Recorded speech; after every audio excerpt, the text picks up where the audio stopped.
Good morning to all the members of the committee. My name is Peter Shutter Jr. I am here today to ask everyone to vote in favor of HB 7070, an act concerning the duty to retreat in a house of religious worship. One of the reasons I would like this law to pass is because I think about what might happen while I am at church. One of the first things I do when I arrive at church is I go to say hello to my friends. I then find my way to my seat with my mom and my sister. After worship is done, I then go to the kids' classroom for a lesson. I wonder what were to happen if while I was in class and a bad guy was going into the area my mother is at and yells saying things like, "I'm going to hit someone." The law states that if there is an exit, you must take it to get out safely. But I'm pretty sure no parent would want to leave their child behind while there's a dangerous person trying to hurt people. I know my parents would not want to leave me alone while there's a dangerous person in the building that I am in. My mother now has to go to the back to the classroom to get me, but now she has to go through the bad guy and possibly fight him to get to me in the other room. The main reason I would want this law to change is because I do not want my mom to get in trouble with the law for fighting the bad guy, because the law says she was supposed to run away while it was safe. So please vote yes to pass HB 7070. I want to thank everyone for your time and have a great day. Thank you. Great job. Senator Kissel. Thank you very much, Chairman Staffstrom. Peter, great job, man. You got right up there. You didn't hesitate. You pulled the mic down, made sure it was on. I mean, if we could just like give that tidbit of information to everybody else in the room, we'd be in great Thank you. shape. And also, I really appreciate your testimony because it raised an issue that I hadn't really thought of, right? So we have debates regarding the right to retreat in various areas. Sometimes, people don't want to retreat even from their home. It's like the castle doctrine. That's a whole different thing. But you said like a place of religious service is a unique area. And I was sort of wondering, like, why are we carving out religious places? And you raised a really good point.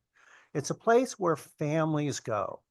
Doesn't matter whether you're Muslim, Jewish. I mean, I have people that I know that are uh, from Vietnam, that Buddhists, but they go to temple or however you want to call their place of worship, and it's usually as a family. And it doesn't have to be like a nuclear family, but it could be like a parent and their child. It could be grandparents and the children. But you're saying it's that kind of environment.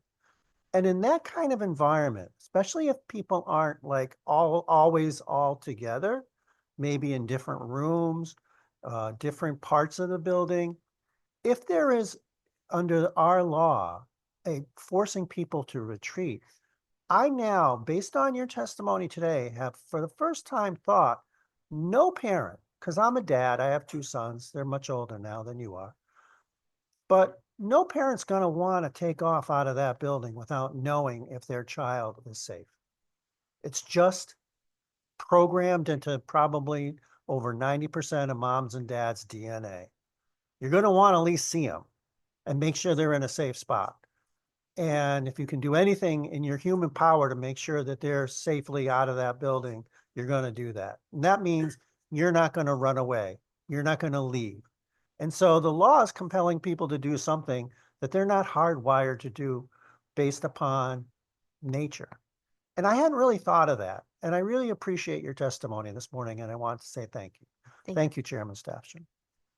Thank you. Representative Fishman. Thank you, Mr. Chairman. Just briefly, thank you, Peter, for coming here today. You certainly put a different light on our laws. And when you get a second, when you get off, if I can talk to you outside, it would be great. Thank you. Thanks. Senator Winfield.